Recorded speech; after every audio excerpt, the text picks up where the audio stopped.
Mark Rogers TV, the voice of college football, striking up the live stream on a Friday night. It's 6 o'clock Eastern time.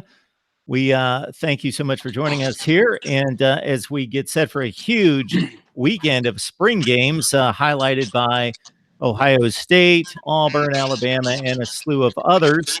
And we're going to take you through to about 8 o'clock at least. We've got a number of guests on the line as we highlight the Iron Bowl, Auburn, and Alabama, and them both playing the spring games on this Saturday afternoon, April 13th. Want to remind everybody out there that if you want to catch the audio instead, or obviously most of you were watching, bam, right here watching the video, that if you know of people out there in your social media acquaintances and otherwise who would rather listen to the audio podcast, you can catch that at Podbean, iTunes, Stitcher, Spotify, or Google Play.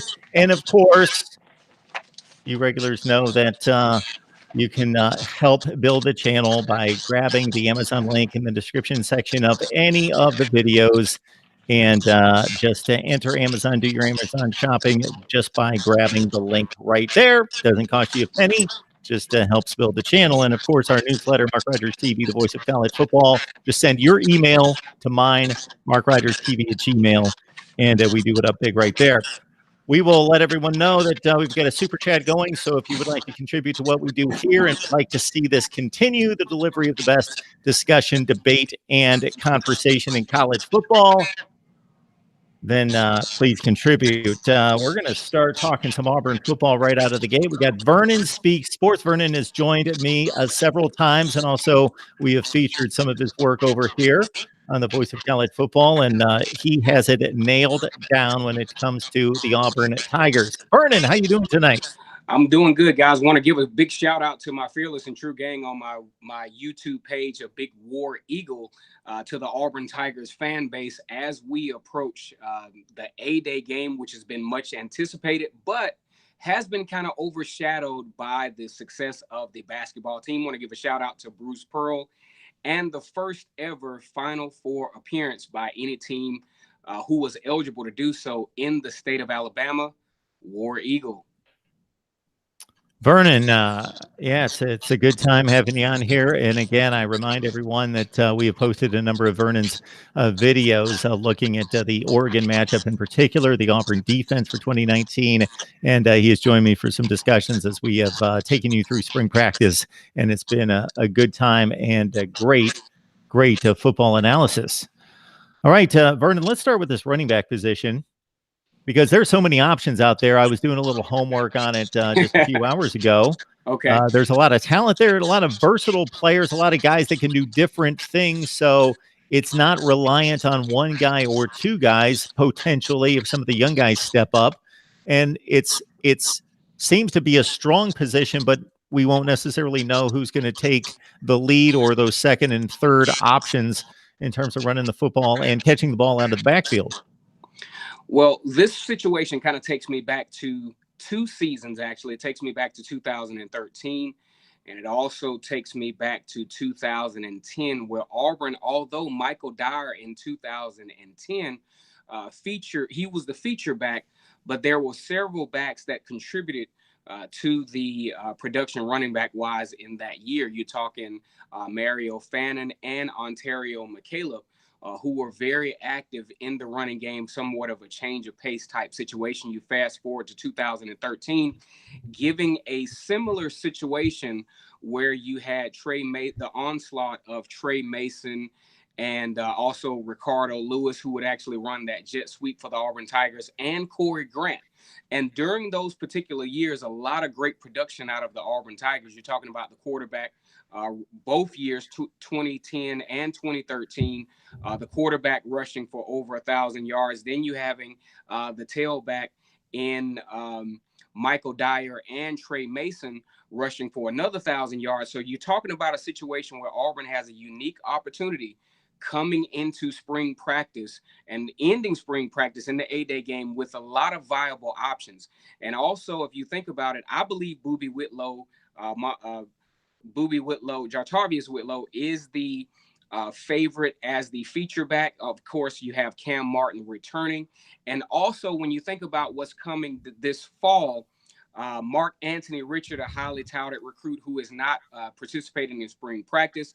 And you have DJ Williams. A lot of guys caught on to DJ Williams later on in the recruiting process. His value skyrocketed around November, and Auburn was able to snag him. I think Auburn is in an incredible position running back wise, and I'll go out on a limb and say it here first. Auburn will have a 1,000-yard rusher, although for the first time in a long time was not able to achieve that goal on last season, Mark.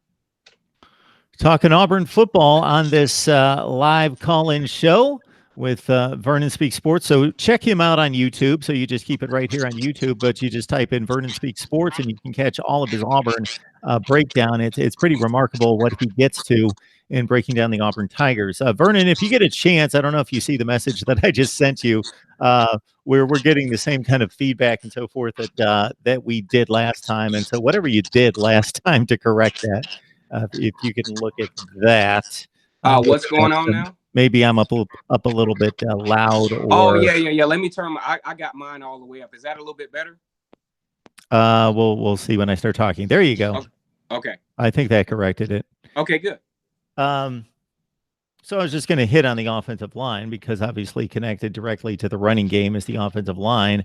And I think maybe it's overstated the struggles along the offensive line or the perceived lack of production or lack of talent there. There's a lot of experience there, and you have your former offensive line coach coming back, JB Grimes, who's been with you before. And so your thoughts about the guys up front?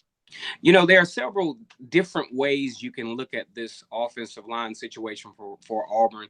And I don't like to use the term lazy, but I think it was a lazy, kind of scapegoat to say that the offensive line was the total problem to why Auburn was a little bit anemic offensive wise. I think more so you got to look at the big picture. You know, you're talking about a bunch of guys, you're talking about Kim Caleb, Mike Horton. I think Prince Wanagu is probably one of the best athletes that I've ever seen at Auburn as a lineman. He was actually, he actually had aspirations to play basketball. So, he definitely has the athleticism to be an elite offensive lineman. I'll go out on a limb and say this. When you have a situation where there are differences in philosophies, you're talking about Gus Malzahn, who likes to go fast. He is kind of sort of for lack of a better way of putting it, when you're really good at something, you become a micromanager at it. And when you have Chip Lindsey, who wants to bring his philosophy in, then you have, kind of like a conflict of interest, if you will. And when you're asking the offensive lineman to do something one way, but in accordance is conflicting, then you're going to have misassignments. You're going to have plays where, offensive linemen become discouraged. And that way you start to have an abysmal performance down the stretch. Now, when I look at this, you're talking about an average of three, high-end 3-stars at the offensive line, because there was actually 1 2-star on that line, the transfer from Massachusetts. So you have a lot of talent on this particular offensive line, but the only issue that you have, I think the difference in philosophies, also the fact that there just was not a lot of continuity in what they were trying to do. You're talking about blocking for a run pass option for a quarterback that was never going to run the ball. You're also talking about a situation where there were times where Jarrett Stidham actually had the time to throw the football. But if you really dissect Jarrett Stidham's skill set, his passing game is not very strong within the intermediate pass game, where the ball is usually open on the quick route. So the longer the offensive linemen are being asked to block, because in SEC you might have 2.5, maybe 3 minutes at the most. So not to interrupt, Vernon, I just want to clarify something here, and I want you to explain something to me and everybody else. When you say the intermediate routes for Jarrett Stidham, all we've heard about Jarrett Stidham, and I've seen him play quite a bit of football and always thought that he had the arm talent to play at the next level. There's a lot more that goes with that than just having the arm talent. But are you talking about down the seam? I'm talking about kind of sort of down the seam that there's actually what you call a comeback route. He almost threw a pick six in that route against Purdue. So that's just not a strong suit. And usually that route is open, but if you're not looking for it timing wise, you're gonna have to spend a little bit more time in the pocket. Also, you're talking about a situation where the offensive linemen are blocking for a scheme that's just not going to happen. The run pass option is not going to happen with Jarrett Stidham because there's no threat to run the ball. I believe now, for several reasons, I think the offensive line is going to be a lot more productive this year. You have a viable dual threat quarterback. Things are going to move a little bit quicker. So you should see a lot more positive production out of the offensive line. And I think media outlets, like you said before, overstate the offensive line's role in the Auburn's abysmal performance up until Purdue last season. Yeah, they kind of corrected some things against the Boilermakers. They just got really healthy in that one. And I think a lot of it had to do with an athletic advantage that was one of the bigger For ones sure. during the bowl season, even though Purdue, certainly sometimes you can't explain it because they played, you make all sorts of comparisons between the Big Ten, let's say, and the SEC, and you could make like comparisons to say, okay, well, Purdue beat Iowa, Iowa beat Mississippi State, Mississippi State beat Auburn. Why can't Right. Purdue play with Auburn? Right. Well, number one, once you start to the transitive property, it's all about matchups as well, and obviously Auburn was just not a good matchup for Purdue, number one. Number two, if the two teams play 10 times, it's never again 63-7. But Auburn probably wins 8 times, if not 9 times. They're just a better team. And a team that we saw play against Washington, a team that we saw Right. several times during the season, but we didn't see them consistently enough show up in that game. And Purdue was a little bit overrated based on the Ohio State effort. And other than that, they were an okay team, but like a top 45 or 50 team in Auburn, despite the record. I will say that was one of the 15 or 20 best teams in the country. For sure. When you talk about Purdue as well, I actually, around the time when I first got really serious about, being a student of the YouTube sports analysis thing, when I predicted this game, I predicted more so like 36-17, somewhere along those lines, because I didn't think Purdue would be prepared for what a Gus Malzahn called offense. So it kind of, they actually exceeded my expectations. Well, Vernon, at 36-17, that sounds like you were way off because it was a 56-point win and they won by 19. But I got to say that you were probably more on the money than just about anybody out there, I can imagine, because that's basically saying that Auburn's going to dominate this game. It's rare to see a matchup in bowl season that somebody says, okay, well, they're going to win by 45 points. 40, right, exactly. Because it rarely happens, and the teams are most likely, especially amongst the Power Five conferences, they're evenly matched based on seeding to a certain extent.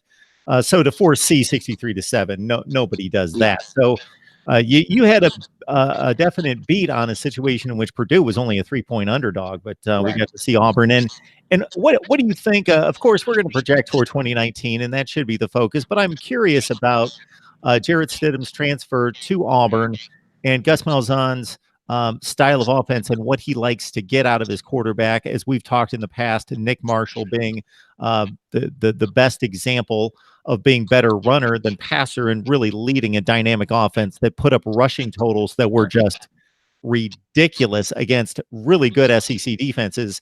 And then what we've seen in recent years, and then Jarrett Stidham not, obviously being a liability running what Gus Malzahn would like to do, but was it just a situation where it was just too good of a quarterback to pass up, an NFL potential quarterback that even though he didn't fit the scheme, hey, we got to take this guy on because he's potentially that good?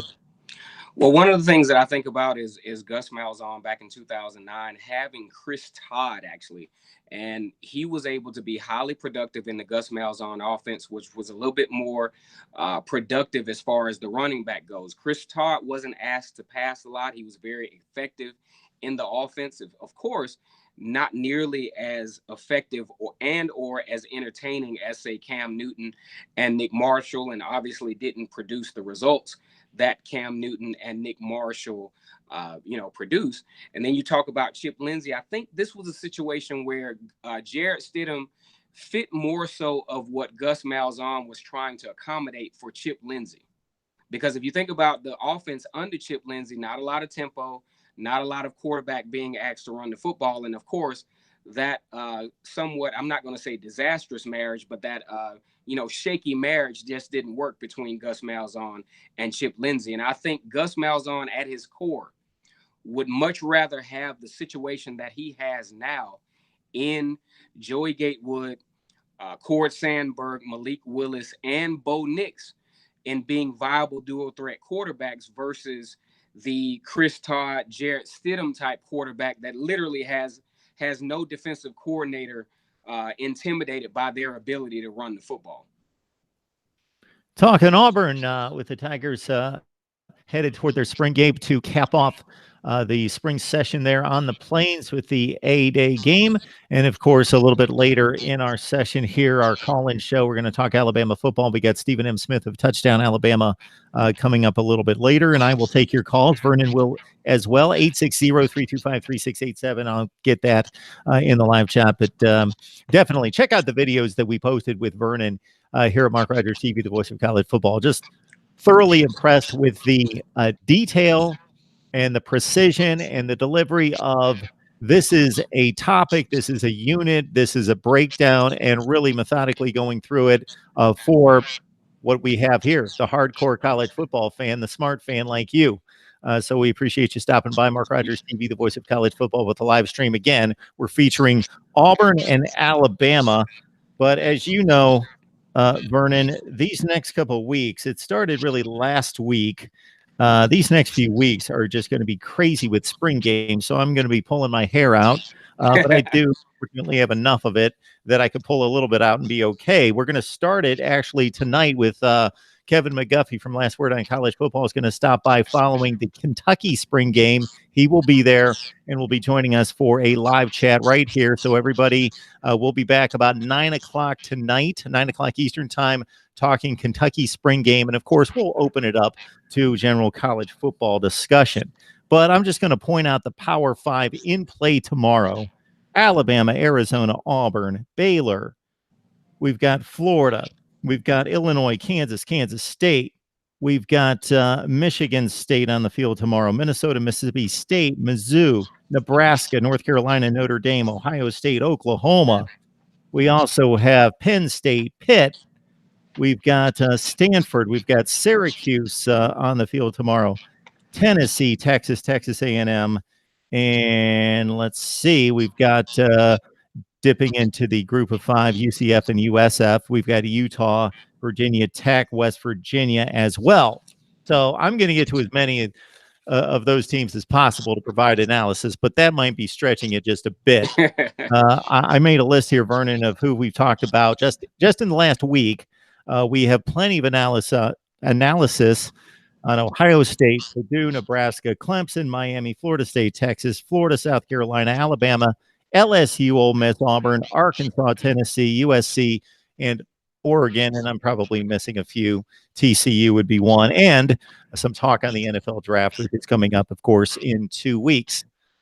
So, Vernon, as you take in this game tomorrow, do we have any idea at this point how the structure of the spring game is going to be? You know, we see all shapes and sizes in regards to offense versus defense, various rules being employed. I hear that Nebraska is going to be hitting tomorrow. Clemson was pretty aggressive at their spring final last week. Ohio State, not so much tomorrow. They're going to be basically playing flag football.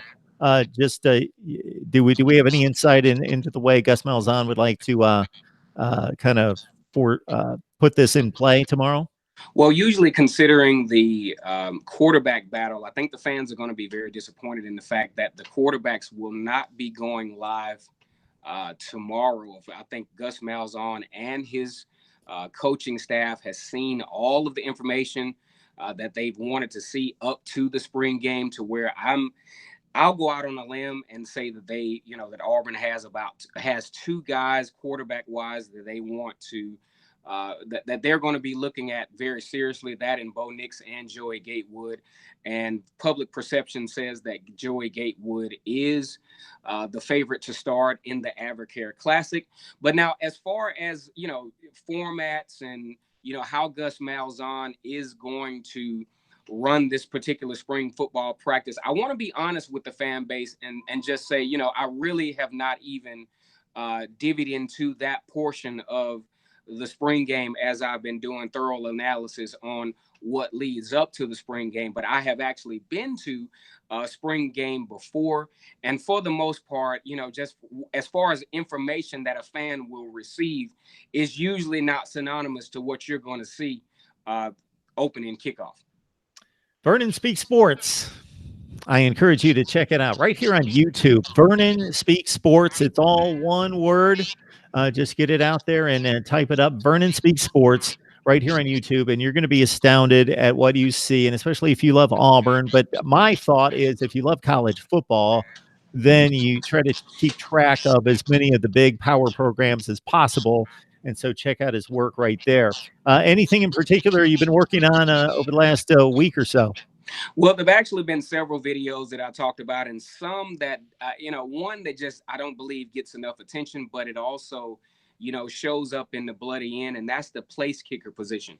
What a lot of folks don't understand is that Auburn has had the benefit of having Daniel Carlson, who is the all-time SEC leading scorer, as your place kicker, but his brother takes over. And if we look back at Daniel Carlson, you're talking about 80+% during the course of his career, never missing an extra point.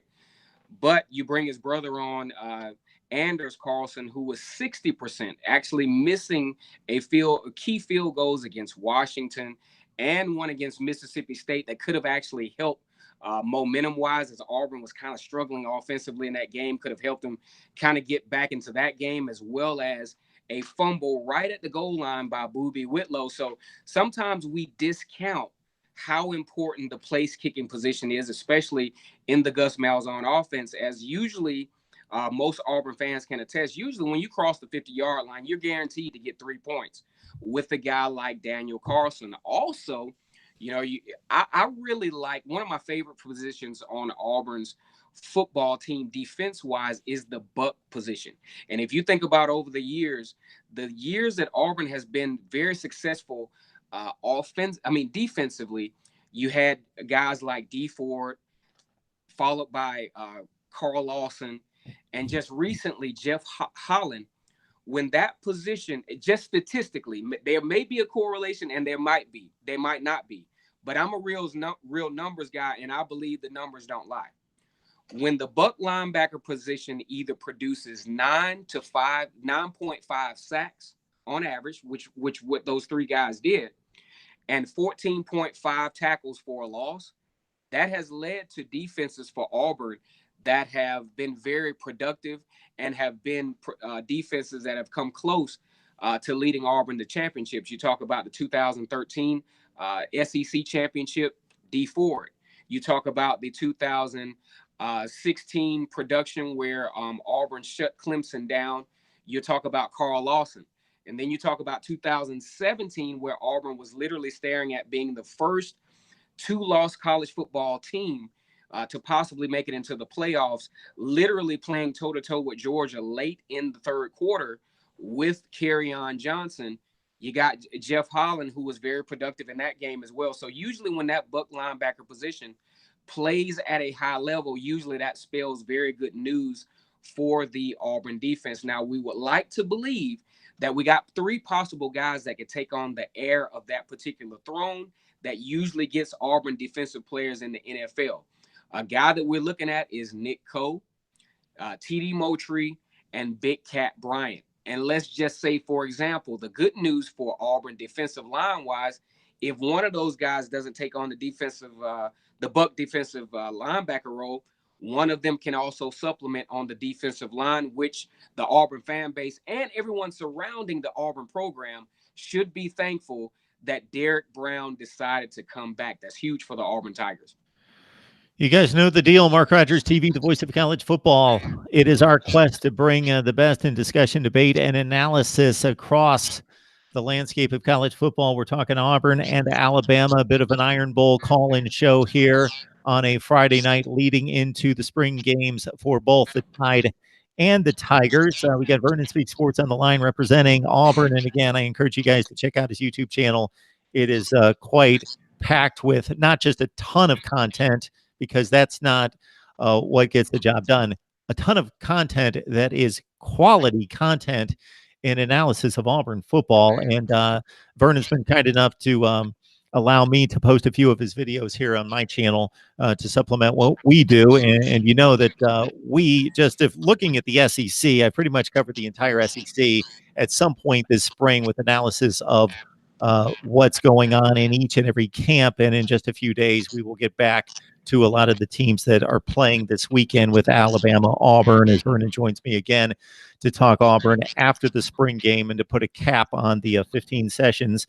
We got the live chat, of course, going. We've got Cash Boy D telling us that he's going to be at the Auburn spring game.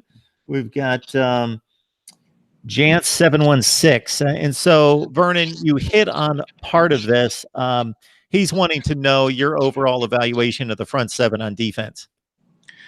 Well, the thing about the front seven of the defense is you have so many athletic and viable options.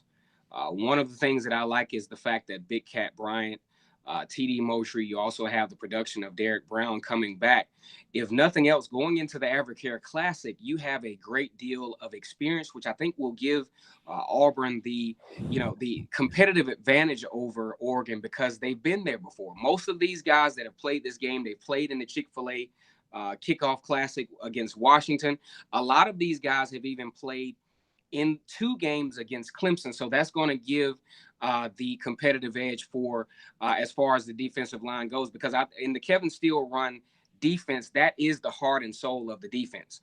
And now you team that up with what the Auburn Tigers would like to believe is going to be a much more athletic linebacker core that can cover a lot more range. You talk about the, inception of the possibility of Owen Papo being active. He was one of the top recruits in high school last year out of Grayson, Georgia. You talk about Michael Harris. You talk about KJ Britt, who's going to take on the Mike linebacker role.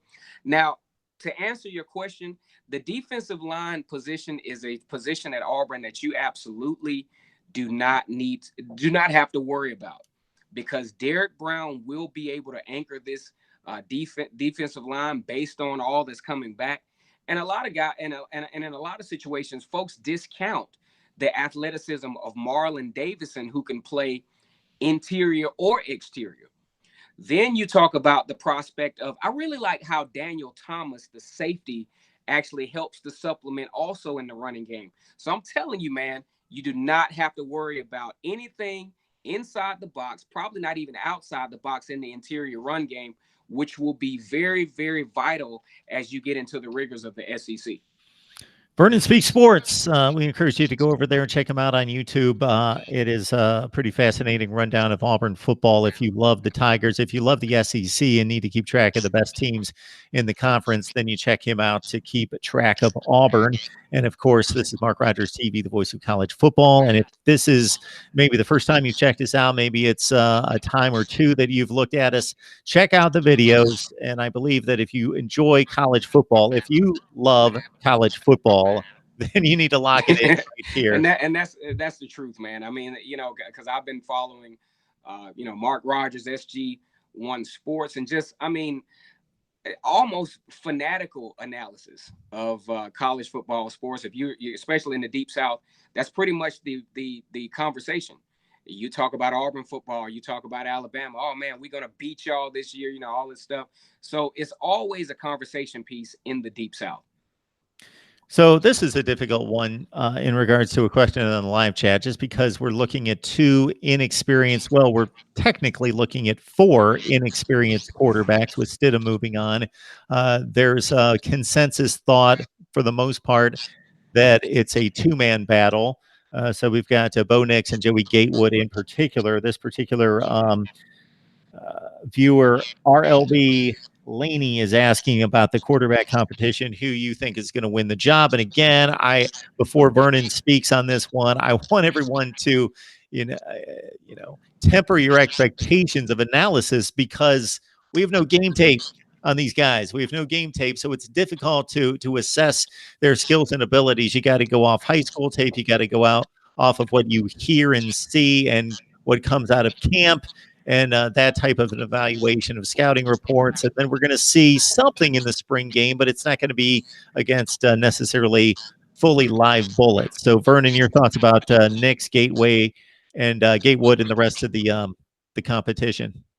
Malik Willis has actually been on campus for quite some time. He served as a backup for Jarrett Stidham. So one would presume that a young man who has been there, who understand the philosophies of the offense, one would think that this would be a landslide decision, that Malik Willis would be the quarterback, and this would be basically a no-brainer. But apparently, just kind of given the climate of what's happening at Auburn, that's not the case. Most implications show that you're probably going to be looking at Joey Gatewood and Bo Nix. I actually like both quarterbacks for equally opposite reasons, and not to discount Malik Willis. I think Malik Willis is a phenomenal athlete, and I think he can play the quarterback position under the Gus Malzahn run offense in some variations. In my honest opinion, just from, when you're looking at film, you can see perception, and you can see how, the other guys kind of perform when a quarterback is on the field. There's something about Malik Willis that is not so much his ability. There's something about him perception-wise that doesn't give me that feel of command, that doesn't give me that feel of leadership. And that's something when you're talking about high-level SEC West, because I want to think, I want to argue that the SEC West is a very competitive sub-conference in the SEC. When you're talking about taking on the role as being the lead quarterback for a team that has expectations to win at least 9 to 10 ball games a year, I just don't see Malik Willis as being that guy. Now, when I look over to Bo Nix and Joey Gatewood, Joey Gatewood has an incredible skill set. He's about 6'5", I would assume about 227 pounds, out of Bertram Trail High School in Jacksonville, Florida. Very highly recruited. A lot of people would like to loosely compare him to Cam Newton. I'm not necessarily going to compare him to Cam Newton per se, because they're two different quarterbacks. But what I will compare is the physicality. When you're going into the Advocare Classic, Andy Avalos, the incepted defensive coordinator at Oregon, I feel very comfortable with Joey Gatewood's physicality as to the variations of defenses that Andy Avalos in that 3-3-5 variation set is going to throw at Auburn. I just don't think Bo Nix, although he is the quarterback for the future at Auburn, I just don't think this is the venue to throw a guy, even though he's won 2 straight state titles at Pinson Valley High School near Birmingham, Alabama. I just don't think the Advocare Classic is the venue to throw Bo Nix in. Now, when I look at Bo Nix on film, great command. He ran that offense for Pinson Valley. But I just don't think there's enough time. I just don't think he's been around the program enough to be able to take on that role. Joey Gatewood, in my opinion, will take the first snap at Advocare Classic. Okay, there you heard it first. Joey Gatewood, your starting quarterback for the Auburn Tigers against Oregon, and what's going to be for me, as I looked at the non-conference games in 2019, that was my number 1 game of the week in week 1. It was my number 2 game overall to Texas LSU. I am amped to watch Oregon play. For sure, because if you think about, Auburn is always a very good draw when you talk about facing Pac-12 teams, because they, Pac-12 teams, not necessarily from a physicality standpoint, but with the style in which Auburn runs their offense, it usually serves as a good matchup for the 3-3-5 defenses that are run in the Pac-12 to try to slow down that West Coast offense. The only thing that's different about Auburn is we like to line up in a West Coast type offense, but we also like to pound the football running wise. So that's why it makes it it gets defenses way off balance. And we're going to see if Oregon is going to be ready for what Gus Malzahn has in store for the Advocare Classic. Vernon, give us some insight into the plight of the Auburn fan, because we've talked about this.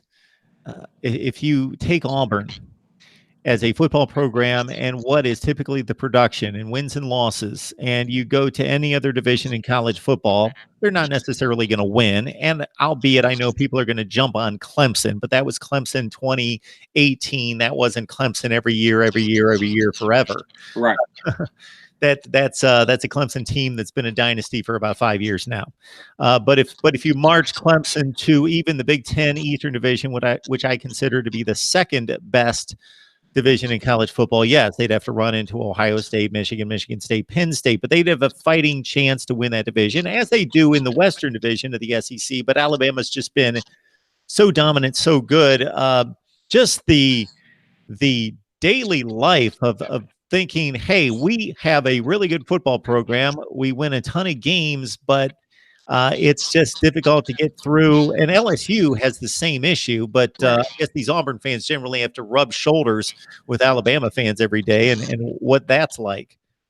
It's been difficult, especially since the inception of Nick Saban, who's having an incredible run. Obviously a more than historic run at Alabama. I would go out on a limb and say that probably one of the best runs in college football history, able to attract, for so many reasons, some of the most talented players in the country. Has a good sale. He puts his guys in the NFL. They don't have to, perform astronomical at the NFL Pro Day to make it into the league. Several national championships, several SEC championships. And, when we look at the Auburn Tigers, proximity wise, being in the same state as Alabama, very close in proximity to Georgia, very close in proximity to Florida State as well. When you talk about recruiting, kind of pooling from the same, areas. And, you look at that area, even in Gwinnett County in Georgia, where some of the best college football players come out of that area. Everybody's got their hand in that particular pot. You look at the Auburn Tigers. I think you just have to, as a Auburn fan, as me being an Auburn fan and obviously a student of the game as it relates to Auburn and college football in general, having the direct experience as being an Auburn student back in the early 2000s, back in those days, we were just glad to be ranked. If we were ranked in the top 15, we thought that was a goal. Then you fast forward to 2004 with that 13-0 season, we started to kind of think, we're on to something. Then you move on to 2010, actually winning the national championship. And then we were good with that, okay? But you move on to 2013, that's a 3-year span. That's starting to get up into the what Auburn fan base, because I even coined the phrase the post-2010 fans, because we started to get a different kind of fan base with a different kind of, we started to kind of diversify the fan base and get to a different level of expectation. And man, you sandwich that in with the 2013 national championship appearance. That game right there, Auburn was literally seconds away from being, in my opinion, where the Clemson Tigers are right now. You give Auburn that national championship, you're talking about more elite athletes being interested in the program. You're talking about really, really bringing it to Alabama every year, because you're talking about beating them 2 times in a 3-year span in the Nick Saban era. So that heightened the expectation, and I think that's where the disdain for Gus Malzahn comes in for the Auburn fan base, because you bring us right here and you snatch it right away at the last second. And a lot of times his, press conferences are just so casual. Oh, we had our chances. Oh, we'll get them next time. That's just not going to work for the Auburn fan base.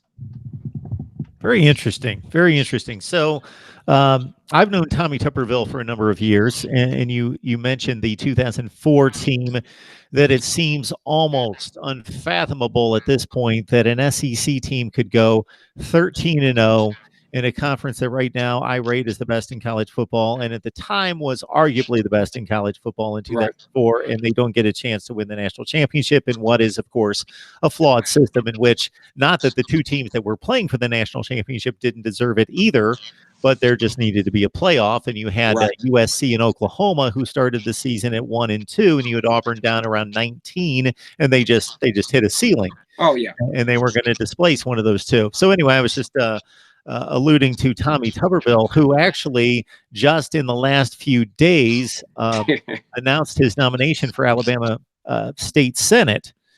And so I reached out to him, and I've always thought Tommy Tuberville was a first-class coach and person, and that's just from my dealings with Right. him in being just a guy that always accommodated us when I was down there covering Ole Miss, Mississippi State, and Alabama. He always was very accommodating, giving me interviews on the practice field.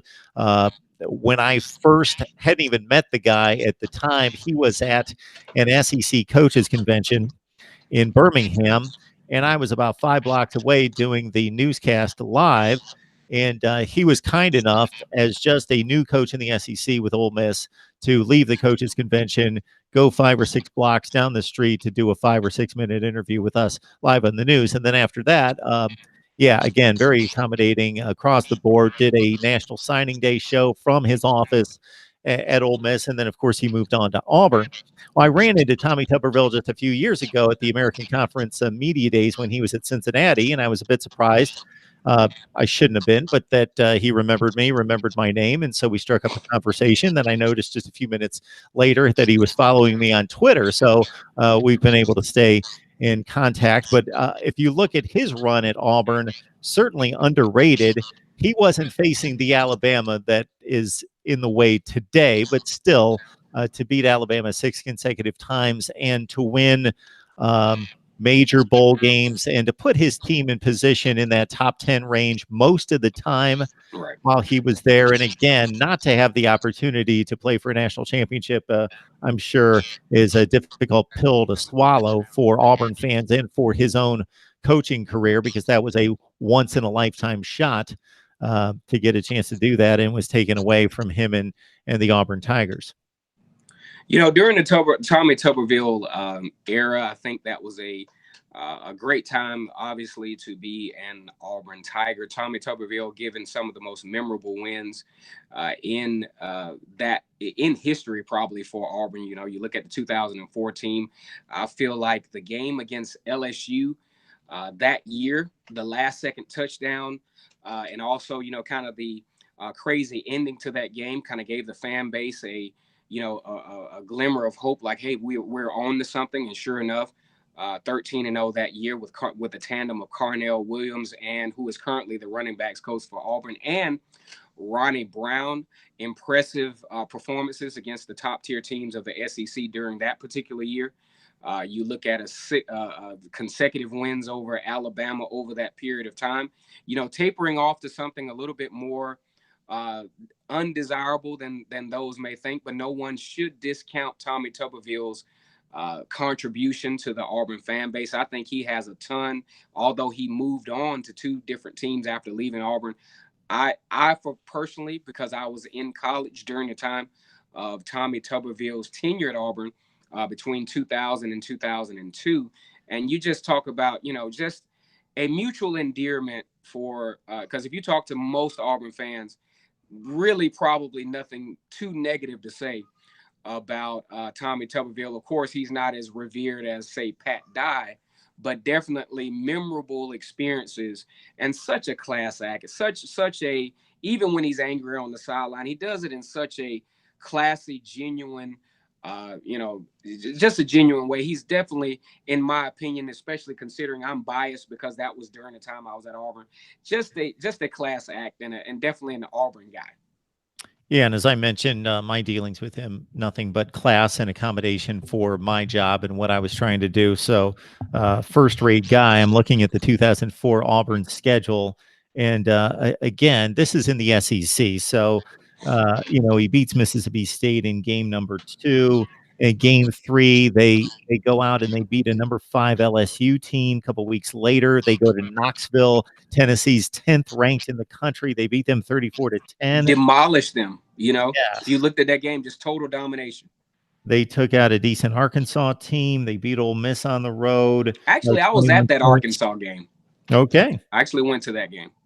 They took on what was later the fifth ranked team in the country again, Georgia, winning that game 24-6 against another top 5 team. So Right. that's 4 top 5, 4 top 10 wins, 2 top 5 wins at that point. They beat Alabama 21-13. They win the SEC championship game against Tennessee again, winning that game by 9 or by 10 points. And then they win in the Sugar Bowl against Virginia Tech, a team Virginia Tech, right? ranked 9th in the country. 5 top 10 wins.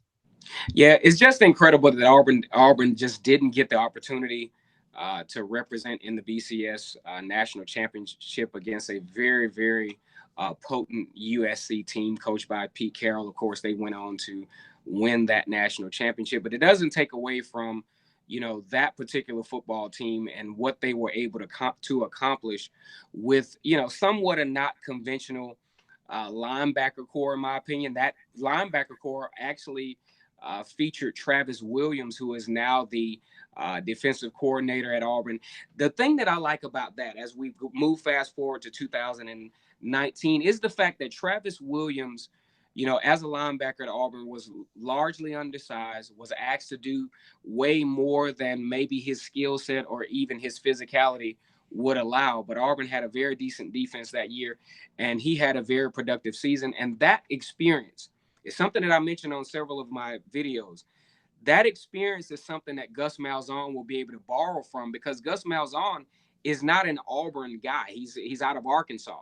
But to have personnel on his team that are directly connected with the program, have personnel on his team that are directly connected with the most highly successful times of the program, that is with Carnell Williams, Travis Williams, and Cody Burns, it really gives Coach Gus Malzahn a lot of leverage coming into this 2019 season.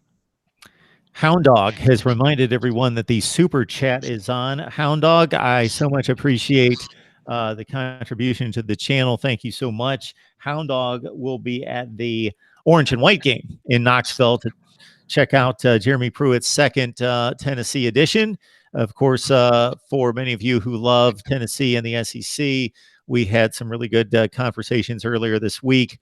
So please check out those videos on Tennessee, and we will do our best to get a spring game recap on the Vols. But Hound Dog, thank you so much for that. Vernon Speaks Sports. Check him out on YouTube. Yes, sir. Football, and of course, he has posted some videos here at MarkRogersTV, the voice of college football. So we so much appreciate that. Vernon, you are certainly more than welcome to stick around. I'm going to be here for the next half hour waiting for Stephen M. Smith of Touchdown Alabama to jump on the line around 7:30 Eastern time is when he is scheduled. But otherwise, I'll be taking some calls, and I will think of something to talk about in the college football world, as I always do. Well, Mark, I would love to stick around. I gave myself a 30 to 40-minute window. Definitely look forward to the prospect of stopping back by to talk about some more Auburn football. I want to tell the fans out there, you definitely want to check my channel out. I mean, it's an ungodly amount of information on my YouTube channel. Is basically content that I've had stored for a long time. Being an Auburn fan, you're always talking about it, so you might as well transfer that thing to social media. I want to give a shout out to my fearless and true gang, is what I call my subscribers. And fearless and true, if you're an Auburn fan, you know exactly what I'm talking about. I want to give a shout out to Devin Dawson, who is the head of All About Auburn on Facebook. That's a group that a lot of Auburn fans like to get on and talk about Auburn content. Also, Auburn Tiger Talk. Mike Willis is actually the head admin on that page as well on Facebook. There's several others, but those I would like to mention because they are very supportive of the content on Vernon Speaks Sports. And I have nothing else here tonight. Just want to give a big war eagle to the Auburn fan base. Well, Vernon, it was an exceptional analysis covering Auburn football from a number of angles and perspectives. So thank you so much for jumping on here. I know anytime you go on live, you never know what is going to be talked about or what could come from the live chat. So I appreciate you doing this for the first time. Yes, sir. Yes, sir. No problem, man. And look forward. Just hit me up anytime. I shall. You can count on that. Believe me. Vernon, Yes, you have sir. a great night and enjoy the game tomorrow. Yes, sir. And we will talk soon. All right, Mark. War Eagle. Vernon Speaks Sports. Again, join him here on YouTube as he builds his channel talking Auburn football. And if you love college football, again, it's going to be nothing but Auburn for the most part, but still one of the name brands in the game and in the SEC. So check him out right there. Again, I appreciate the contribution, Hound Dog. Thank you so much. You can't imagine how much that helps. And again, I've been saying this for weeks, and I just need to do what I ask you guys to do all the time. Grab the Amazon link in the description section, because I've picked out, I've already selected new camera, new audio equipment, and a few other things that I will be ordering. So I've made my selections. I've got the links. I just have to pull the trigger and do that. Maybe my trip to the tax office over the past couple of days at H&R Block and them doing my taxes maybe pushed me back in that effort a few days. Just in regards to, I thought I had a call coming in, but just in regards to, yes, it not being the most pleasant visits to the tax office. My goodness, when those kids go from dependent to independent status, it's a bit of a killer. So looking for as many tax write-offs here at Mark Rogers TV, the voice of college football, but it certainly wasn't near enough to have me dive into my bank account to take care of Uncle Sam today. But that's the way it goes. All right. Certainly thankful and blessed that I have it to pay him. All right. I don't know where we got on that. I'll have to just blame myself. Still thinking about the trip to the tax office from earlier today. All right. I think I read down the litany of games tomorrow, spring games, and I'm going to be realistic in what I can possibly cover. I want to thank everybody out there that caught the Clemson post-game analysis that we had last week. That's well over 10,000 views. So we had a good time right as soon as the Clemson game was over last Saturday, jumping on here and talking primarily Clemson football, but we took your calls about anything in college football, and over 10,000 views. And if we can make that the standard, the 10,000 view mark, then we will be in much better shape at that point.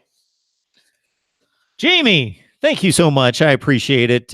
Again, there is a level. I want to be very, very honest with all of you, as I am all the time, but I'm going to point out that this is me being very transparent.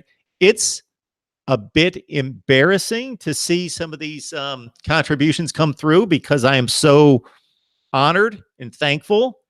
But I know that we need to do this and find some revenue streams to keep this going and deliver the content as we have over the last few years. Mark Rogers TV, the voice of college football. Who's on the line? Hey, Mark, it's MCD Sports 4. There he is. I have not seen your name in the live chat, so I'm surprised to hear you on the phone. Yeah, I've just been laying down trying to stay warm, honestly. So, but I'm watching. I just wanted to call to talk about some of the dark horses for the conferences, each of the Power 5 conferences. Okay. So this is going to be my first question, MCD4, is that what is your definition of a dark horse? A team that, no one is expecting to make much noise. For instance, maybe some people think that team is going to make some noise but not win the conference. Okay. Probably not a top 2 or 3. It's a bit subjective, but we'll go with it. So are you asking me for my dark horses, or are you going to give us yours? If you want me to give me mine, I could say them. Because I can certainly. Okay, let me run them down here. Let's go out to the Pac-12 first. And I'm going to stay with the team, and you can let me know if I'm not hitting the mark of a dark horse in your estimation. But I believe that I don't think that there's a clear favorite in the Pac-12 South. USC probably still has the best roster. Utah's got the best team coming back, and was my pick last year to win the Pac-12 South division, and they came through for me. So my dark horse, In the Pac-12 South would be Arizona State. That would be my dark horse in the Pac-12 South. I don't necessarily consider USC and Utah dark horses, so I'm going to go to Arizona State. I know that they lost their quarterback, of course, and they lost in Manny Wilkins, and they lost N'Keal Harry, their most dynamic player. But I like what I hear out of Arizona State. I've talked to their guy Jordan Kay, who comes on from SB Nation. I like Arizona State as a team that can jump out in a division where there's no dominant team. In the Pac-12 North, here's a dark horse for you. So I would be tempted to say Oregon, but I don't think they're a true dark horse.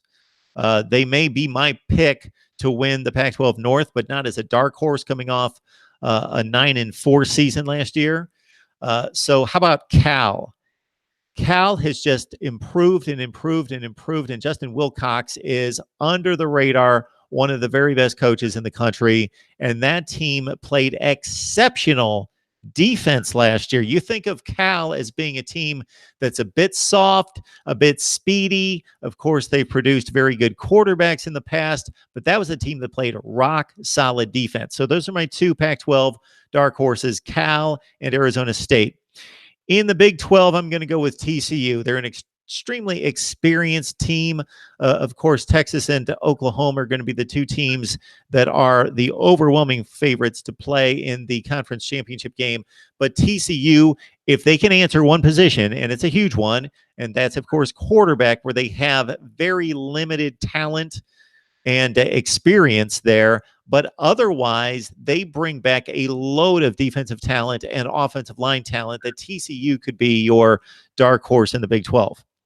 In the Big 10, it seems as though a lot of people are jumping on the Nebraska train, and I get it. So I'm going to stay right there as well, because I'm not going to refute it just to be a contrarian, that I do think Nebraska has a shot to win the Big 10 Western Division. With Adrian Martinez hopefully playing a full, healthy season at quarterback. And if you just look at the results of that team for the final 5 to 6 games of the season, it was mighty impressive. Not winning all the games, but within 5 at Ohio State, losing on the last play of the game to Iowa, blowing a game against Northwestern that they had won by 10 points. So they basically outplayed the Big Ten Western Division winner, Northwestern, that went 8-1 in the Big Ten. They outplayed them for 58 minutes. They blasted Minnesota. So Nebraska, I believe, is going to make some noise. In the Big Ten Eastern Division, I don't know that I really have a dark horse. I just think that the elite teams are just too good. But if there would be a team, I think there is a speed factor at Maryland that allows them to compete, as we have seen against Ohio State and Texas the last 2 years, that they do have elite speed, and they had back-to-back recruiting classes under DJ Durkin, who are now juniors and sophomores that were top 15 classes. So Maryland could make some noise. That's possible. As we get to the ACC, of course, Clemson by far and away the biggest gap between best team and second best team resides in the ACC, with Clemson and everyone else. I don't know that we can consider Florida State a dark horse, but considering coming off 5-7, I do think that they have the second. I think it's arguable against Miami, but generally the second best roster in the conference, despite what we saw last year. And I think North Carolina is going to be much improved under Mac Brown with the talent that Larry Fedora brought in and was not able to develop. All right, let's go to the SEC. Dark horses in the SEC. I don't know if Texas A&M would meet your criteria, but I love what Jimbo Fisher's doing there. If he can get 3 to 5 impact players out of what was an outstanding recruiting class, and Kellen Mond continues to develop and play much like the player that we saw in the second half against LSU, in the second half against Clemson, and in the bowl game in which they completely annihilated NC State, that Texas A&M could be that team. And then in the Eastern Division, I don't know that I really like anyone as a dark horse. I do think Georgia's the best team. I don't consider Florida, coming off a top 10 season, as a dark horse. And Kentucky obviously was the ultimate dark horse in the SEC last year, but they lost so much talent that I expect a pretty prominent drop off. We'll see if there is a team in the SEC East that I could pinpoint. I'm going to go the Tennessee route as potentially being a dark horse. I just don't think South Carolina can make much hay against what might prove to be, and we'll have to stand by for this MCD4 because I'm going to be releasing my my schedule rankings here in the next few weeks, where South Carolina may just have the most difficult schedule in all of college football. So there you have it. I like North Carolina and Florida State, Nebraska, Maryland, TCU, Tennessee, Texas A&M, Arizona State, and Cal. There are some dark horses for you.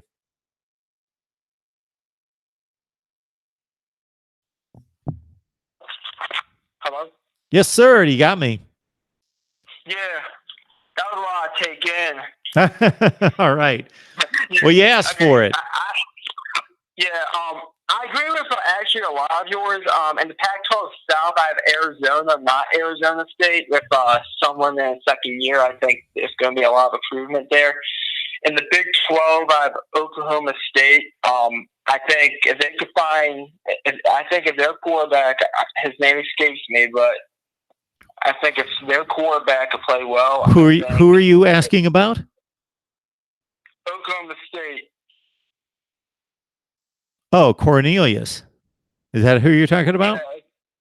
Yeah, that's what I'm talking about. Okay. Yeah, if he could play well, I think they're my dark horse. In the Big Ten West, I think the Big Ten West is wide open. Personally, I'll probably go with Iowa though, because they always seem to have their act together. So I'll probably go with Iowa. Okay. I absolutely agree with you on the Big Ten East. I absolutely love what you said about my Terps.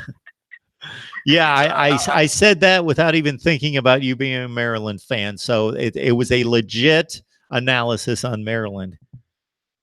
I love it. Let's see, SEC West. I'm actually going to go with Auburn because I don't want to go with LSU or Texas A&M. Personally, because those seem like the two favorites out behind Alabama, so I want to be a little bit different. And I think Gus Malzahn's coaching for his job. SEC East, I agree with you with Tennessee. Pac-12 North, I agree with you with Cal. In the ACC, I think Virginia and the Coastal.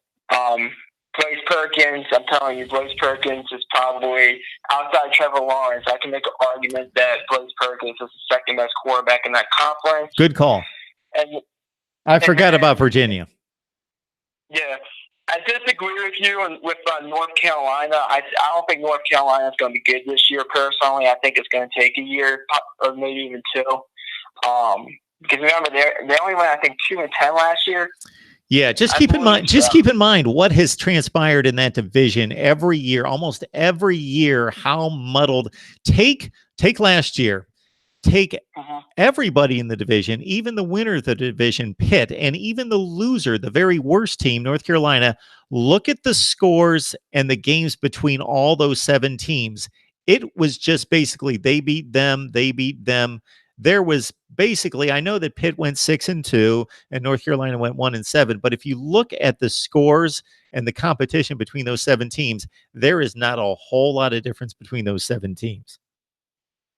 Yeah, I do think that conference is wide open. I know Miami. If Miami doesn't win that conference, it's embarrassing. But I agree. I mean, I think everybody except Georgia Tech has a shot. I think Georgia Tech changing the whole offense is going to be in the tour for the next 5 years. And then in the I'll probably just go to Syracuse and the Atlantic because Clemson's the clear favorite, and that'll probably be the one team that I could think of that could probably knock off Clemson. I know they play in week 3, I believe, at the Carrier Dome, so that's a game I want to watch. So, and did I miss anything? I don't think I did. Okay, yeah, I don't think I missed any conferences. But I agree with you about only 50%. And TCU is a good pick, but I'm going to roll with Oklahoma State and Gundy and the crew.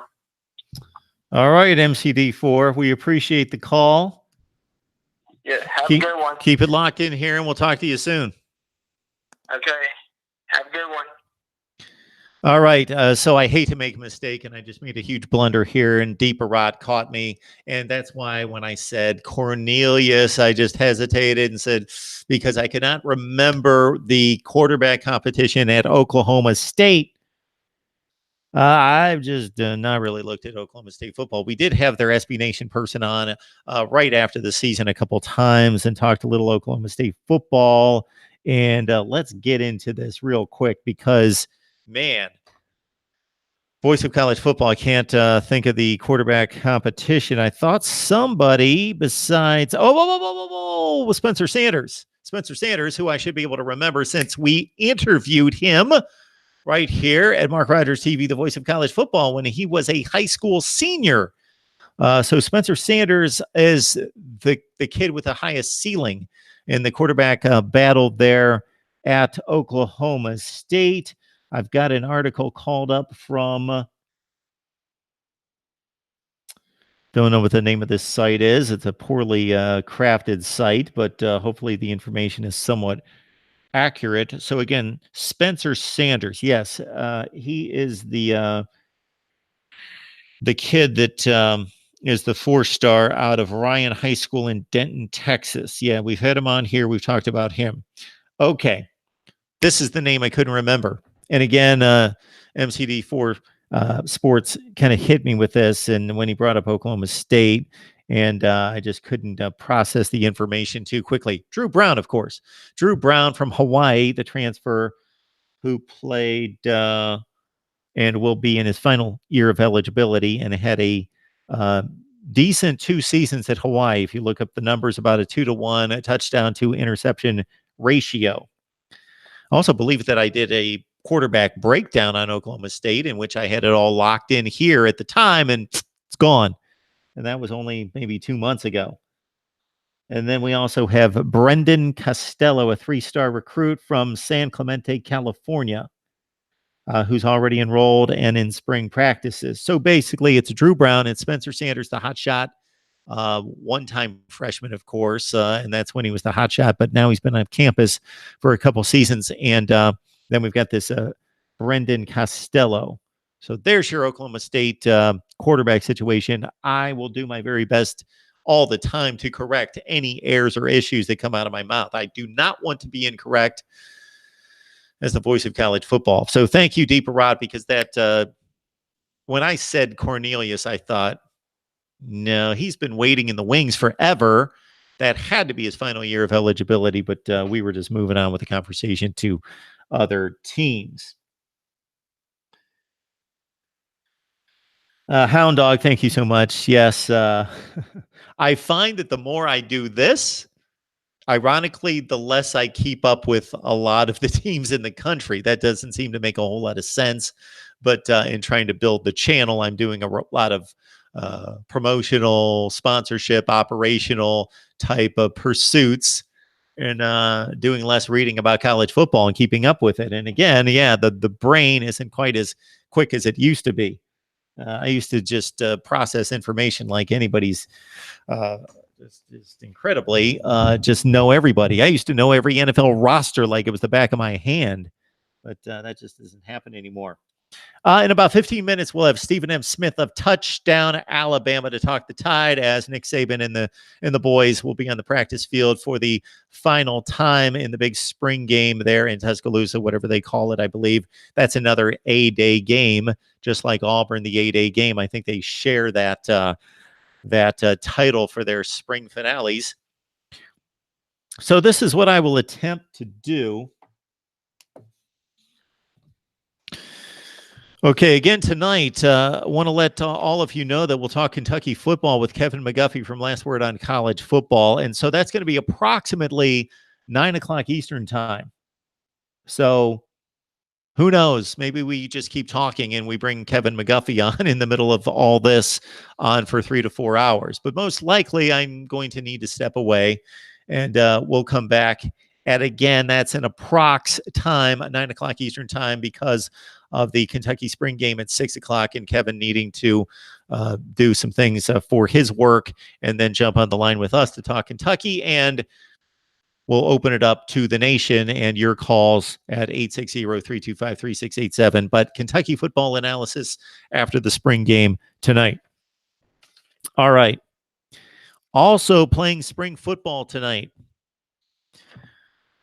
Man, I would love to be able to get to the group of 5 and do a much better job at that, but I'm one guy. So the group of 5, unfortunately, has to take a back seat. I watch the Power 5, you guys know, from noon to 2 in the morning every Saturday. And if there are Power 5 games, I'm watching those on Thursday and Friday. But those are the opportunities for me to watch the group of 5 on Thursday and especially Friday nights. So I see a little Houston here, a little San Diego State here and there. And obviously in the first few weeks of the season, they're playing a lot of Power 5 opponents. So that's when I get to see those teams as well. But a lot of group of 5 teams in action tonight to round out their spring drills in their spring game. Army, Buffalo. Army, of course, coming off a top 25 finish at 11-2. Buffalo, who was the best team in the MAC last season, but lost the championship game, letting a big lead slip by in the fourth quarter. FIU, Houston under Dana Hogerson. The Indiana Hoosiers. Now I see when I see something like this, when I see Indiana's got its spring game, you know what I want to do? I want to just crunch Indiana football tonight at like 1 in the morning and just really look at it, try to find highlights. And it's probably on the Big Ten Network anyway. So we should get that on the DVR, the Indiana spring game. And then, unfortunately, I'll post a video and I'll get like 37 views. Although last weekend, I was pleasantly surprised that even though this weighs far below my viewership standard per video average, that I took in the Purdue spring game last week. I posted a video, and it's got like 600 views. So maybe we'll give a shot to Indiana football tonight. I will DVR the Indiana spring game. Kentucky, as I mentioned with Kevin McGuffey from Last Word on College Football, will be live right here, everyone, live later tonight. Memphis, Toledo, Akron, Alabama, we will have full coverage. Stephen M. Smith is coming on here in about 15 minutes. And also I've got a segment scheduled with Stephen M. Smith, Touchdown Alabama, on Sunday to do post of the spring game. Arizona, we should get Shireen Ryan or Wildcat Radio on here to talk Arizona football, but they finish up the spring tomorrow. Of course, Auburn with Vernon Speaks Sports, and Vernon's going to be back with me on Sunday or Monday to talk Auburn football and what he saw out of the spring game. Ball State, Baylor, I should jump on that. Central Michigan, Charlotte, East Carolina, Eastern Michigan, Florida. David Waters joined me on Wednesday night. We released that video yesterday. If you love Florida, obviously you need to check out Gators Breakdown. But even if you just follow the big teams, again, man, you got to check out my segment with David Waters, who brings it each and every time from Gators Breakdown. All right.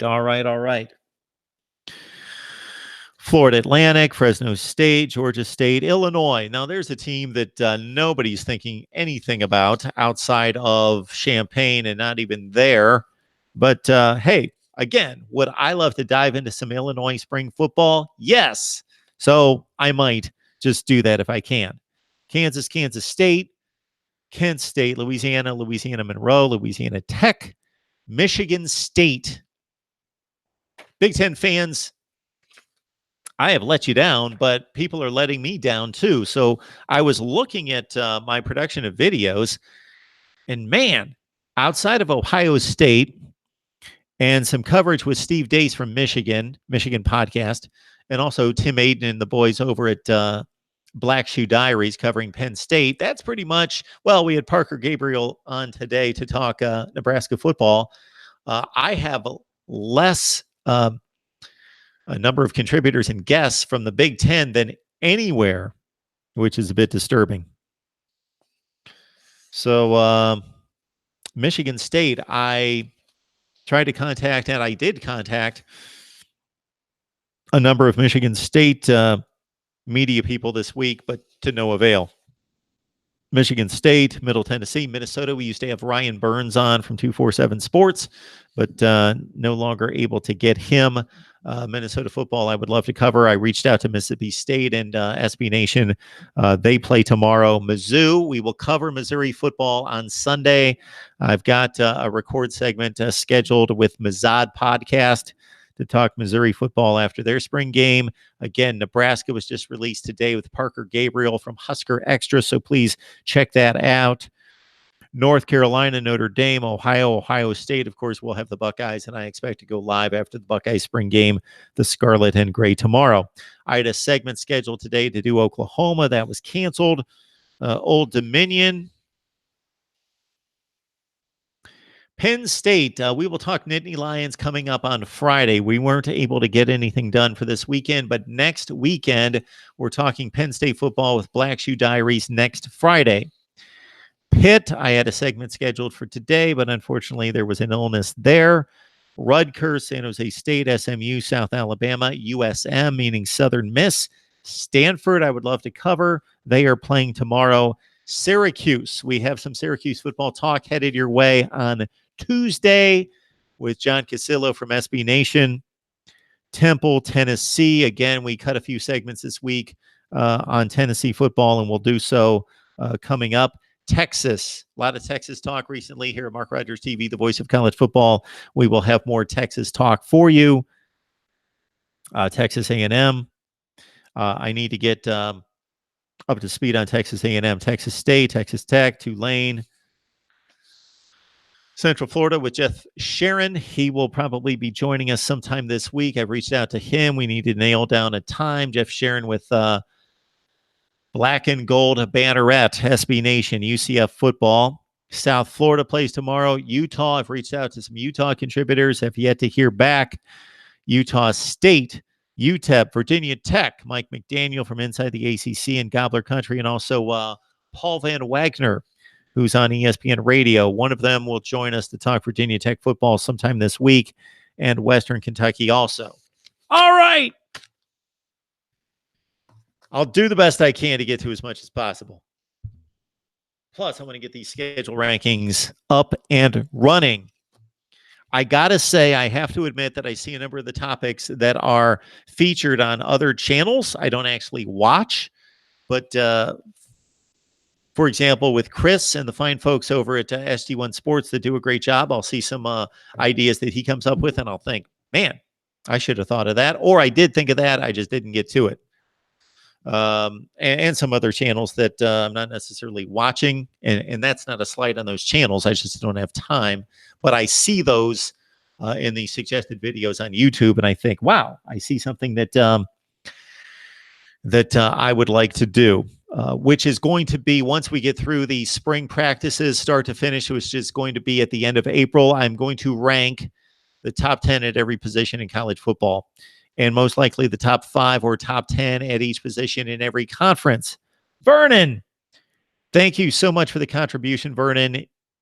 You cannot imagine how much I appreciate it. Really, truly, it's been a pleasure to have you on several times, and it's been a pleasure. I know that you have thanked me for allowing you to post content on my channel, but in fact, it's my pleasure and my honor to post your video and bring even better content and credibility to my channel. So thank you so much, Vernon. Thanks for the contribution. I appreciate it so much. And again, everybody, please check out some Auburn football content. And if you've been watching for the past hour, you see what Vernon delivers at his channel on a regular basis. All right, let's dive into the live chat as we await Stephen M. Smith from Touchdown, Alabama.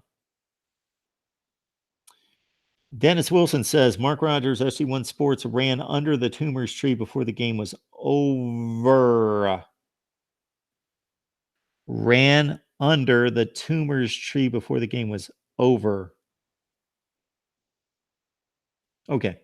Hound Dog, I had a video called How the Hell Did Tennessee Beat Auburn?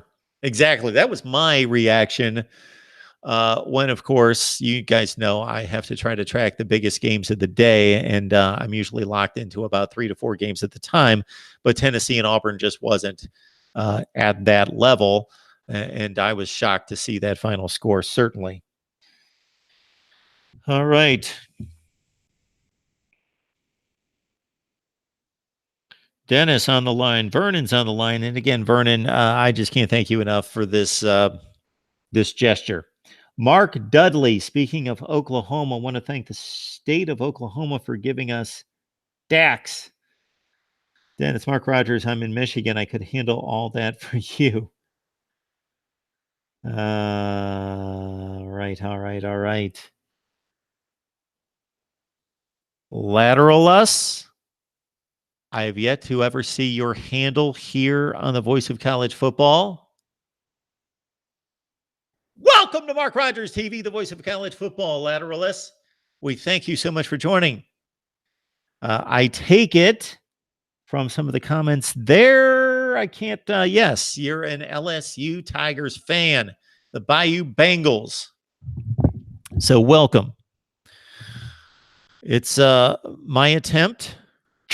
LSU football right there. We've got them very prominently displayed with the help of Matt Moscona from ESPN Radio and also Billy Gomilla from SB Nation. I do my best to keep up with LSU football.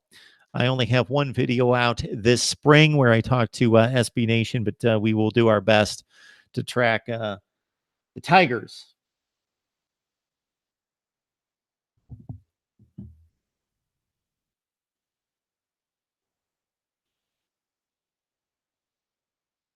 Can't say that I see anything else in here to be answered.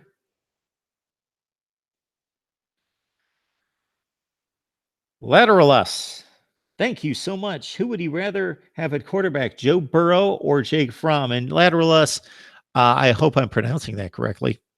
But I appreciate the contribution. Thank you so much for contributing here on the Super Chat. Joe Burrow or Jake Fromm? I'm going to make this one disclaimer for Joe Burrow and his lack of productivity at times. I do think that the offense is limiting there at LSU, and that's not always a bad thing. When you've got the better athletes and you've got the best defense, and when I mean the best defense, I mean better than the one that you're playing, you sometimes have to play to your strengths, as Les Miles did for from 2005 through his tenure at LSU, 2016, and it was quite successful for him, although he did run into 3 to 4 losses the last 3 to 5 years at LSU, and that was his undoing. Point taken is that LSU has superior talent to everybody they play outside of Alabama, and then equal to and probably still a little bit better than Texas A&M and still a little bit better than Florida.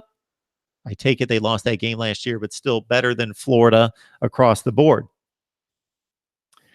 So you have to understand what the game plan is, and that's going to skew the statistics and the production at quarterback. I thought Joe Burrow played pretty well last year. And the disclaimer to that disclaimer about the offensive approach is also that he stepped on campus the first week of August. So Joe Burrow went through the process of transferring and waiting for approval, and that took a long time. He did not make his decision until spring practice was over at Ohio State, and he had a good read on where he stood. And then he made his various visits, chose LSU, and of course the transfer process had to go through, and he did not step on campus, didn't know his teammates, didn't know the coaches. Of course, they communicated, but I mean, in terms of being there on campus and working with his teammates and with the coaches. So Joe Burrow had to ramp up quickly with Miami in week 1. Not one of the best teams in the country, but one of the 10 to 15 best defenses in the country that he had to face out of the gate. And then also the Auburn game, that was a very difficult game in which he won on the road with not a sterling effort, not 35 points on the board, but he played well in the clutch in that game in leading, what was a 2-score deficit. I believe it was like 19-9, or there was about a 2-score deficit there, but still a close, low-scoring game late. And Joe Burrow was integral in pinpointing some passes on the final drives to win that game. He looked awful against Alabama, but the entire offense did, and he just didn't. He was just suffocated. The wide receivers were suffocated. He had nowhere to go with the ball in that game. So I'm taking some time to analyze Jake Fromm and Joe Burrow. I just think that based on what we've seen, that Jake Fromm's a better quarterback than Joe Burrow. Really, Jake Fromm has had the down game at LSU this past season. I can't really remember how well or poorly he played against Texas in the Sugar Bowl, even though I didn't miss a play in that game. I know that he played extremely well the previous SEC championship game against Auburn, but not so much against Alabama this season. He didn't play a great game. Whoa. Jake Fromm did play well against Alabama, if memory serves me well. He did play well against Alabama this previous season in the SEC championship game. Jake Fromm right now is more of a proven commodity than Joe Burrow. They're very similar quarterbacks, so it's a valid question. They have very similar skill sets. They're not runners. They're not dynamic, but they're mobile. They can move. They can move better than other quarterbacks we've seen, but they are not anywhere close to being runners or elite runners. They do not have, and especially Joe Burrow, an elite arm either. They're very capable. If you win the job at LSU, despite some of the quarterback issues they've had in recent years, you're still doing something. Same at Georgia and holding off a Justin Fields. Consider what that means, especially when we see what is mostly going to be a prolific season out of Justin Fields at Ohio State this year. So right now, yes, Jake Fromm is a better quarterback than Joe Burrow. I'm just making the consideration that Joe Burrow did not have that previous season of experience that Jake Fromm had. And also, he just stepped onto campus in August.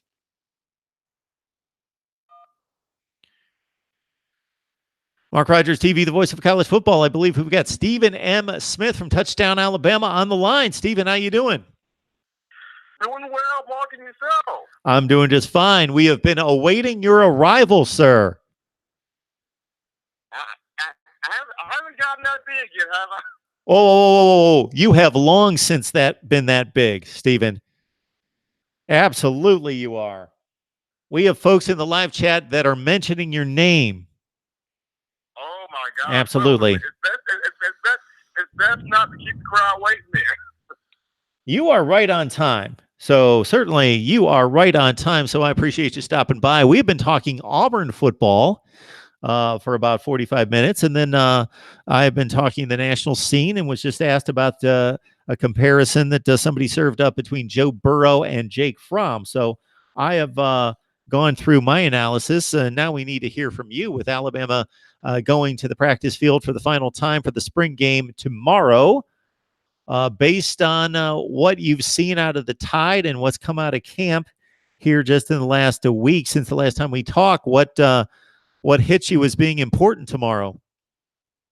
Well, the number one thing of importance for Alabama is going to be the quarterback play behind Tua Tagovailoa, head coach Nick Saban, and the Crimson Tide. The A-Day rosters have been released.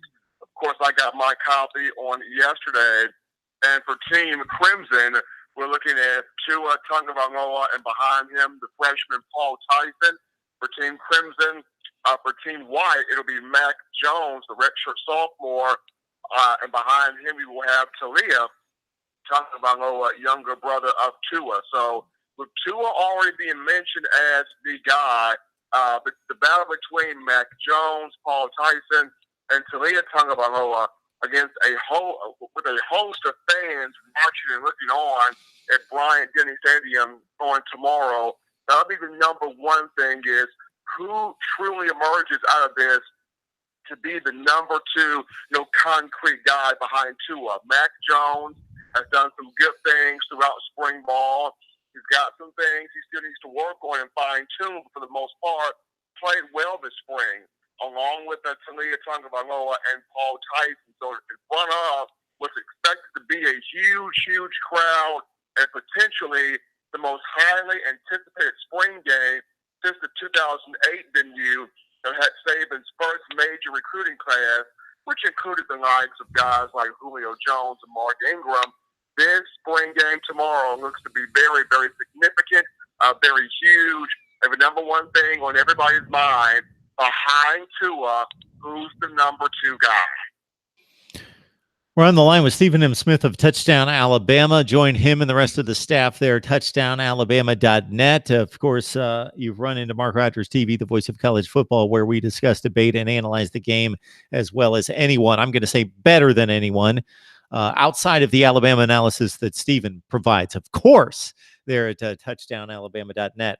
We've not talked to running backs much because that's hardly ever a concern, but considering the wealth of talent and quantity that's being lost at the running back position. I know some guys are still there, but seeing Josh Jacobs move on and Damian Harris and so forth, what does the running back distribution look like to you going into August? Well, right now, if you look at Najee Harris, a junior, former 5-star from California, Najee Harris and Brian Robinson, another junior, 4-star from here in Tuscaloosa. Both of those two will share the carry. Both of those two, the 2 more experienced guys. So that's the 1A and 1B punch with Harris and Robinson. Behind those two, Jerome Ford, a redshirt freshman out of Sefner, Florida, came into the 2018 class, a 3-star. Here's a guy that Saban wants to see more from as the potential number 3 guy. He has shown flashes throughout spring, can really, really be a key contributor. It's now for him to keep that positive consistency going, whether it's seeing the hole, pressing the hole better, or picking up a block and blitz protection in the passing game. Just small things that Nick Saban wants to see improved more from Jerome Ford's end, but he's right now number 3. Behind him, Kadarius Townsend, who Alabama has flipped from wide receiver to running back, the 4-star athlete from the 2017 class out of Tanner, Alabama, a guy that's got a lot of playmaking ability. From watching him in spring, he's got a mixture of Josh Jacobs and Kenyon Drake in him, and that's a very exotic mixture. When you talk about how special those 2 guys were. So you have Kadarius Townsend. As far as when the summer comes in, between the months of May and June, Alabama expecting 2 more guys on campus, that being the 5-star in Trey Sanders of IMG Academy and the 4-star in Keelan Robinson from the Maryland area. So you're still waiting on 2 more guys. The main 2 right now, Najee Harris, Brian Robinson, your 1A and 1B, Jerome Ford, the next guy in line, and then coming behind him, you have Kadarius Townsend. Stephen, nobody can break down an offensive line like you. And when it comes to Alabama offensive lines, I know that this is maybe I'm putting words in your mouth because it just seems to me, we've had how many discussions over the years? Hundreds of discussions on Alabama football for the last 5 or 6 years. And you just love those guys up front that don't get enough credit. But and I know from watching so much football, they make it all happen. And would like to get your breakdown of an Alabama offensive line where the standard is obviously huge and very high as one of the elite offensive lines in all of college football almost every year. Mark, this has the potential, and especially if no one gets hurt, provided everybody stays healthy, this has the potential to be Saban's best group since the 2012-2013 group, because there is so much depth and talent for the offensive line this upcoming season. Just at the center position alone, Alabama's running about 4 to 5 deep at center alone. When you look at Chris Owens, who is back as a redshirt junior, he backed up Ross Pierschbaker in 13 games a season ago at center. Chris Owens at 6'3", 315 pounds out of Arlington, Texas, came in that 2016 class, So he's the first guy.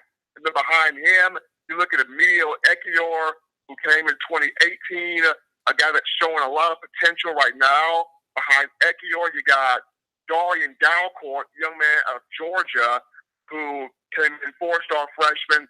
Saban really likes that kid.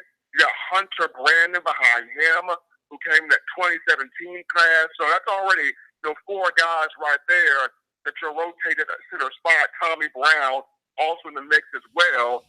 So there's a lot of depth on this offensive line. Now, Jedrick Wills, the returning right tackle, had a slight ankle injury in the second scrimmage. There was an MRI done. Nothing serious happened, just a sprained ankle. He will miss the 8-day game, but Alabama will have him back in a couple of weeks to end the off-season, going into summer workouts, fall camp, and in the 2019 season. But right now, if I had to pick the five right now to start in the 2019 season, I would have Alex Netherwood at left tackle. He's a natural tackle. He sacrificed by playing guard a season ago. He's a natural tackle. So Netherwood at left tackle. At left guard, give me Emil Ekiyor at left guard. Really like this kid. Got a strong frame, very nasty physical road grader. I like Ekiyor at left guard. At center, of course, Chris Owens. At right guard, Matt Womack, who was the right tackle in 2017, started all 15 games at right tackle. He was not completely beat out by Jedrick Wills. He lost the job to Wills due to an injury, but Matt Womack is back. I see him at right guard and at right tackle, Jedrick Wills. And just looking at that group of five right there, that is a nasty, dangerous five on the field. Stephen M. Smith of Touchdown Alabama doing big work there each and every day, covering Alabama athletics, football, of course, on our minds as we head toward the spring game there in Tuscaloosa. So we are doing a call-in show that requires Alabama and Auburn. We kind of paired up the Iron Bowl for the last couple hours talking Alabama and Auburn football. First with Vernon and now with Stephen M. Smith of Touchdown Alabama. We'll have Stephen back on later this weekend to wrap up what he saw there in Tuscaloosa. Our guy at Lamar Stevens on the live chat here, Stephen, is poking some fun at that result against Clemson, 44-16, mentioning that Alabama may be suffering from some post-traumatic stress disorder. But I'm going to take the ribbing a certain direction, because there is a valid point in amongst all that, in that what are the players? Are they talking about the game that they suffered against Clemson? Is there any discussion in some of the post-practice interview sessions that you've been part of, or that Nick Saban has talked about what kind of impact that game's had on the team? There has been an energy around this campus, Mark, this spring, that for this to be a team that lost to the Tigers in January by that score 44-16, you couldn't tell it by the energy that's being shown. Of course, that loss is glaringly still on the mind of this program, which is the reason why Nick Saban decided to blow up the coaching staff for a second time and bring back in more seasoned guys, more tenured guys. Dalton Ferry returns back. You bring in a Brian Baker from Mississippi State that's got 30 years of coaching experience, including 11 of those, or 19 of those, in the National Football League to run the defensive line. You bring in a Charles Kelly that's got 20-plus years of experience coaching defensive backs, as well as doing some play calling for defense. So he's here, coaching safeties. You made a number of different changes, but you brought in more older guys, more veteran guys, more coaches that can, get this program back to the Alabama factor, which is, once the team finished playing the Tide, you want them to have that thought in their mind of, we do not want to play this particular football team again. So while the energy is high, while the excitement is high, while the focus is very high, this is a team that still has that loss implanted in their mind, and no other player has it more so implanted in his mind than one Tua Tagovailoa, that sustained or that had 2 interceptions in that game, including one return for a touchdown. So the thought of, yeah, we got our butts physically and mentally undressed by Dabo Swinney and Clemson, it's still there. Yeah, quite a devastating turn of events, considering that Alabama, even though they threw the pick 6 right out of the gate with Tua, they rebound. And in looking at the 3 drives that I remember Alabama playing after the pick 6, they were almost picture perfect execution drives from the offensive line, creating running room, running lanes, the running backs running hard, beating up Clemson's front 7. Tua had a beautiful pocket almost every time. I went back and watched the first quarter because I thought the turning point in the game was when Alabama got down to the 1-yard line to punch it into in which should have been a, let's see, like a 20-14 lead, but they had to kick the field goal to go up 16-14 at that point. But they had just bludgeoned Clemson's defense on 3 consecutive drives. The wide receivers had separation. They just looked like they were precisioned to a T, and then things turned after that.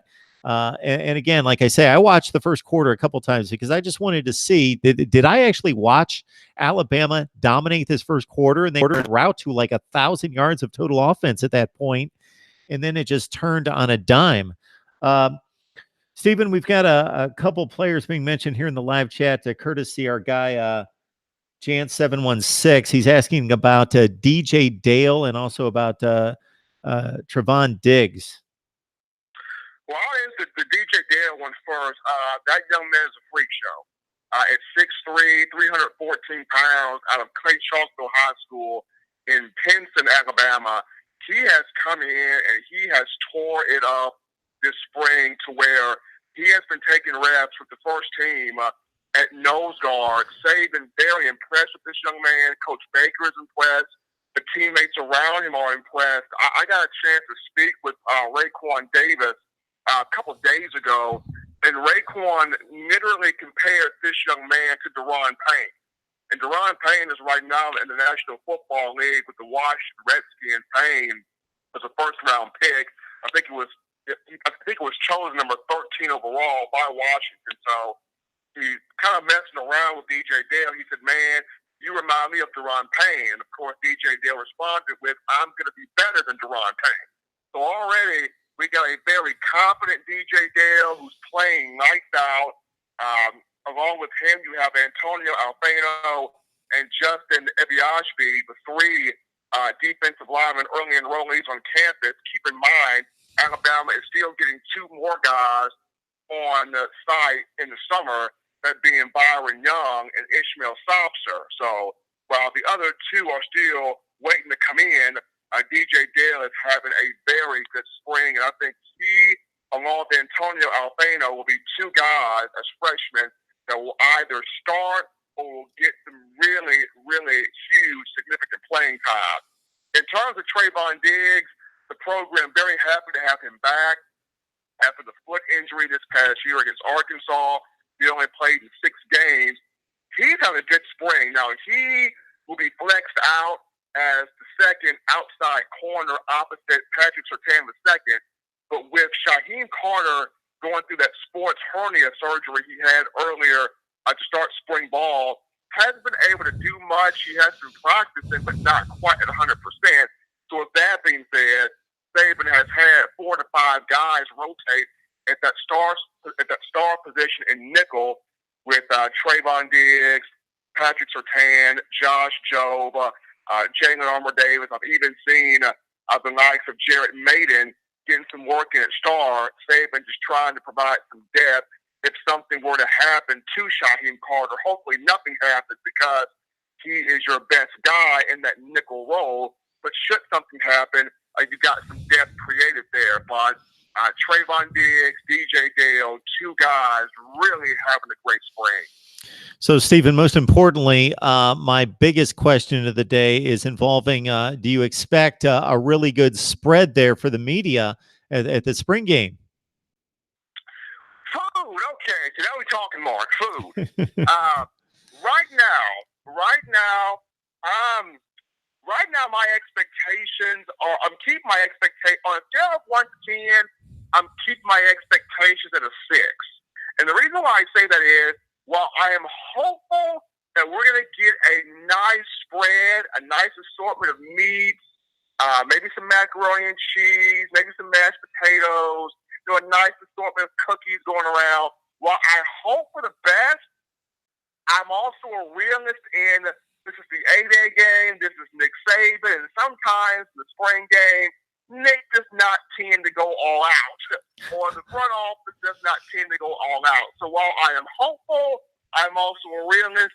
My expectations are 6. I'd like to let people know that, and again, this is not part of my life now, but for 6 years in covering the SEC, going to the Alabama games on a regular basis, Mississippi State, Ole Miss, and others, that this is the topic of conversation in the car. If you're in the news vehicle or whatever mode of transportation, you're going to the game, and you know that you get there an hour to 2 hours early, typically. So you take in the pregame meal, and then you go there, of course, for halftime to take in the spread. And you're wondering, and you're talking to everybody and trying to guess, okay, they're going to have pizza, they're going to have subs, maybe some chicken and some sides. What is going to be the selection today? And that's typically what dominates the conversation, the anticipation for the food. The media loves food, no question.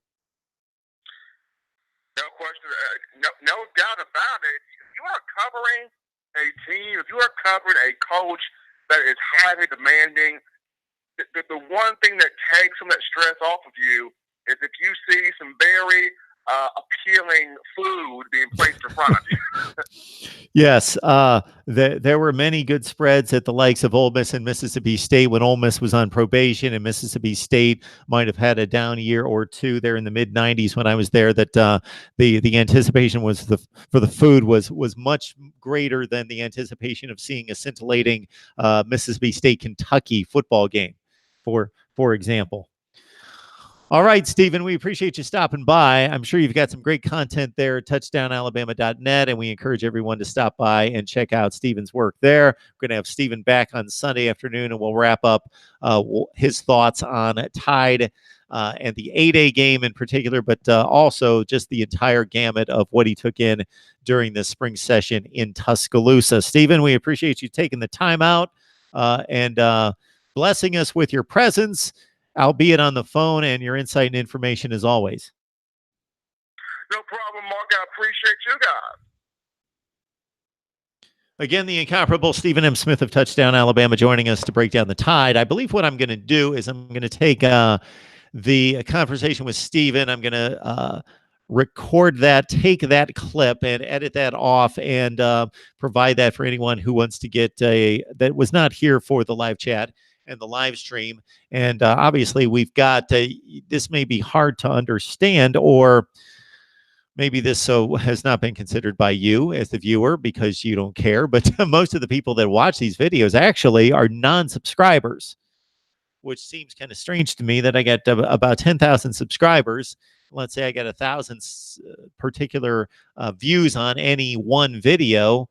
And you would think, well, out of 10,000 subscribers, and I got 1,000 views on a video, that most of the people watching that video are subscribers. Not the case. So a lot of traffic coming through Mark Rogers TV, the voice of college football. And I'm not alone in this statistic. This is not uncommon. Basically, most viewership of any particular video is from non-subscribers. So the trick is to pull them in as subscribers. So again, without forcing folks to have to weed through the entire live stream for Auburn talk and Alabama talk, and in particular Alabama talk, since it came some hour and 15 or hour and 30 minutes after the start, I will clip off the Alabama feed and I will clip off the Auburn discussion with Vernon Speaks Sports. And so please, I at times will hear some criticism of, oh, well, you already delivered that to us. Why do you have it again posted? Well, it's in these type particular situations in which I know that there is going to be much traffic on Auburn football and Alabama football with the spring game coming up tomorrow. And I want to maximize that and bring potential subscribers and new viewers onto the channel. All right, everyone. I appreciate you stopping by. We will be here in about an hour to an hour and 15 minutes, something in that range. I am guessing, it's an estimated guess, based on Kentucky's spring game being played at 6 o'clock Eastern time. We will be here with Kevin McGuffey from Last Word on College Football for another Super Chat. And we invite you here again. Please, it was not mentioned in today's live chat, but please like the videos. Help me out. It helps the YouTube algorithms to recognize Mark Rogers TV, the voice of college football. We will see you guys in about an hour and 15 to 30 minutes, something in that range. Enjoy your evening if you're not able to get back with us. And again, we will be all over spring football on Saturday. We will see you soon. Leave your requests for videos and video content. As always, guests that you would like to see here. I'm always, anytime any of you request a guest, I have in every case always gone to that person and asked them to come on. Now, whether that's successful or not is another thing, but I have always attempted to get that guest here at Mark Rogers TV, the voice of college football. We appreciate the time. We appreciate all that you do, and we will see you soon.